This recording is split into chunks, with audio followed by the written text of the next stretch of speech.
তো বন্ধুরা আমরা সকাল সকাল রান্নাবান্নার আয়োজন শুরু করে দিয়েছি, আর এর মাথা মোনা খারাপই হয়ে গেছে। পেঁয়াজ কলি ঝরঝরি হবে এইটুকু আমি জানি, আর কি হবে বলতে পারছি না এখন। আর এদিকে দেখো আমার ভাই কি করছে, রসুনের জল চান করাচ্ছে রসুনকে। ও নিজে চান করেছে, বরঞ্চ রসুনকেও চান করাচ্ছে। কই দেখি মুখটা। তো ভাইফোঁটা আমাদের হয়ে গেছে, এখন আমরা খাওয়া দাওয়ার আয়োজন শুরু করেছি। কখন শেষ করবো বলতে পারছি না। কখন শেষ করবো বলতে পারছি না, তবে শেষ করব। ও বাবা, তো যাই হোক, আমার ননদ এখন পেঁয়াজ কালি কেটে দিচ্ছে, তার কারণ পেঁয়াজ কালি দিয়ে মাছের তেল করব। আমার পেঁয়াজ কলি কাটলেও জল আসে চোখে, এমনি কালে এমনি কান্না আসে না। দাদা ভাই আদা রসুন ছাড়াচ্ছে, আমার ভাই গান শুনছে।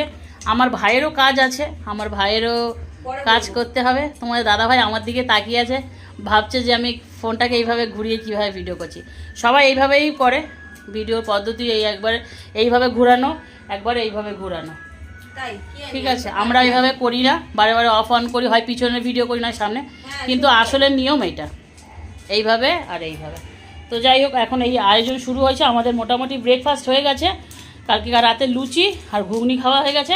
এখন এটা হচ্ছে, এবার একটু কফি খাওয়া হবে সবার, এনার্জি, গাড়িতে তেল দেওয়া হবে, তাই তো। আর এনাকে তেল না বানাচ্ছি বাবা, গ্যাসটা ফাঁকা হতে দেবে তো। উফ